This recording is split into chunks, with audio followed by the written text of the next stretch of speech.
What happens when a woman gets a second chance at life, wakes up in the body of her 8-year-old self, and realizes the only person she wants to protect is the brilliant little boy no one else believed in?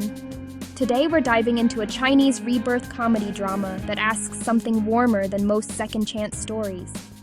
When you've already lived through the hardest parts, what does it feel like to go back and finally do things right? Here's the setup. A woman gets a second chance at life, wakes up in her 8-year-old body, decides the only person she wants to protect is the brilliant little boy no one else believed in. That boy? Shen Rui. He's 8, speaks 8 languages like they're hobbies, spots a cat's eye gemstone in a junk pile, predicts a flood 2 weeks early by reading animal behavior and the sky. He's not a prodigy the story has to sell you on. He keeps proving it, over and over. And that's the point. The drama runs on a single engine. Proof beats bias. Shen Rui walks into a finance summit. Suits think he's lost. He outbids them at auction. They call it a trick. He nails the provenance of a gemstone worth billions. They say it's luck. Then the flood warning he gave becomes an emergency broadcast. The world insists he's a kid playing pretend. Reality keeps siding with him. At the center is Su Lan, reborn at 8, carrying a lifetime's weight. She's small on paper and unstoppable in practice. She knows exactly how hard life gets, exactly what it costs to be brave, and exactly how little time people actually have.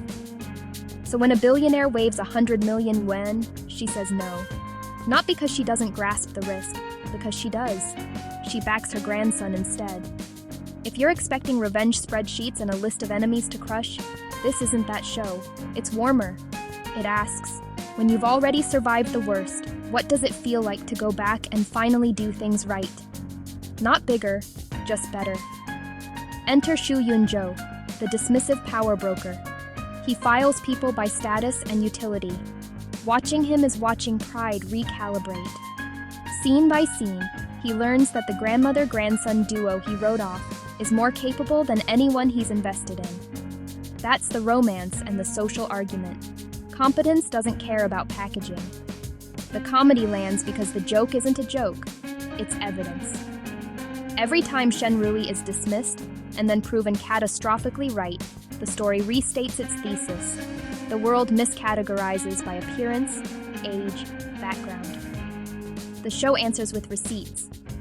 What makes this rebirth different is Su Lan's quiet confidence. She doesn't swing for grand do-overs.